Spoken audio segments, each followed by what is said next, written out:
to get a split of the season series against the Timberwolves with a win that electrified the crowd here at Intuit Dome. Welcome to Clippers Live post-game. Courtside here at Intuit Dome, Stan Verrett with Azar, Mike Fratello, and Jordan Miller tonight. Woo! Couple of rim rockers tonight that got the people going. Tell us about those dunks. Yeah, man. Just trying to get the crowd in a little bit. I felt good. But, man, I'm just happy we got the W above 500. It was a good win tonight. Yeah, let's take a look at those highlights before we get into the game. It's Kawhi Leonard, 45 points, Coach. I mean, he had 41 in the earlier win against Minnesota, comes back with 45 tonight, and remarkably efficient. Took him just 20 shots, 6 of 9 from 3. He did it all. What I go back to is the beginning of the game, and you and I sat there and we marveled at the start that the Clipper team got off to. Countdown live, and you joined the chorus down. I think as this record now gets better and better, I think that's going to become the conversation nationally. Kawhi Leonard in the MVP race. We forget sometimes that this team has played through different groups because of the injuries. Remember, who is out? Who is in? Oh, trade takes place. They have to come in. They're not ready to come in. Garland needs time to heal up. Then Garland comes in. Everybody's trying to fit together. Then guys go out. Collins gets hurt after he's playing great. And they've gotten back from 6-21. That's an incredible accomplishment for this team. Yep, historic. No one's ever done it before. And you look at the offense. 137, 114, 130, 123, 126, and now 153 tonight. Those are the point totals from their last 6 wins, and that's very different from what we saw earlier in the season consistently. But all night you reminded me how well the Clippers were shooting the basketball. Yes. Well over 60% for the entire evening. When you're shooting the ball at that clip and the 3-ball now has made such a difference in the game, you're going to put a lot of points up on the board. Yep. Jordan talked about Darius Garland and the difference that he's made.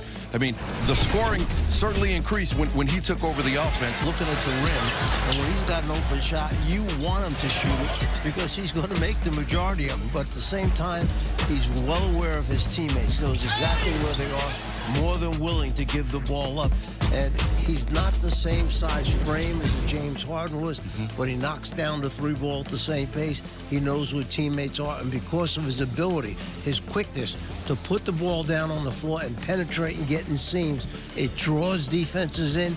He then finds his open teammates on the perimeter. And his buckets tonight were really timely. Every time it looked like Minnesota would try to climb back into the game, he would hit a 3, or he would drive and hit a bucket, or hit a teammate for a shot. Just very timely. Feels like he understands what the team needs when they need it. There's no question when you talk about a coach on the floor, he understands, doesn't just play the game, he understands the game. He knows it's a time, it's a moment to use more clock, get a better shot, or in transition, as we saw tonight, a steal, boom, that pitcher to head to him, he's open behind the 3-point line, he's got to take it. He's going to ride that one to try and get another 3 on the board. Garland with 21 points and 6 assists as the Clippers get the win with a season-high points, 153-128 over Minnesota. Coming up, we're going to hear from Lou. We'll get his thoughts on the Clippers with a winning record now when we come back in just a minute. Clippers Live is presented by the Hyundai Getaway Sales Event. Deals so right, it almost feels wrong. Only at your SoCal Hyundai. Clippers Live post-game. Clippers over the Timberwolves 153-128, setting a season-high in points and tying the club record in points in a regulation game. Ty Lue with his thoughts after a resounding victory here at Intuit Dome. To everybody who played. Ty Lue, after the Clippers become the first team in NBA history to get to a winning record after starting the season 15 games below 500. Ty doesn't like talking about himself and the job that he's done, but at 6-21, Coach, there were a lot of calls for his job, but he's been a steady hand the whole way, keeping this team together. As a coach, how difficult is the job that he's done? Well, he said right there, I have to create the atmosphere that I want, okay? They have to have the right attitude, and when they got to 6-21, he wasn't the kind of guy that was going to hang his head every day and say, oh, man, this season's done with. No, he's the kind of guy that's going to try to get them to fight back like he always fought back his entire career to make an NBA team, to play on an NBA team, to try and win an NBA championship. So that's what he's about. They carried over into the players.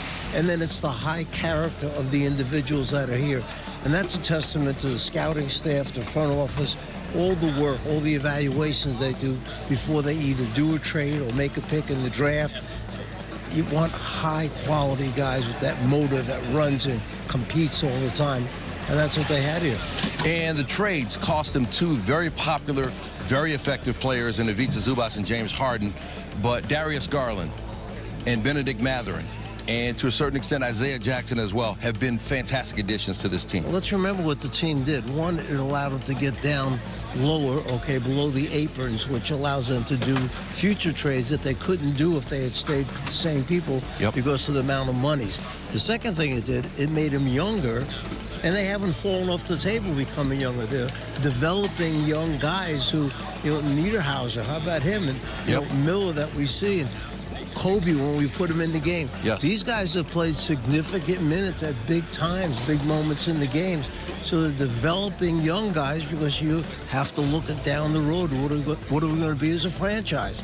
So it really has been an incredible move on their part to accomplish all these things and still get back over the 500 mark. Let's talk about what we saw tonight.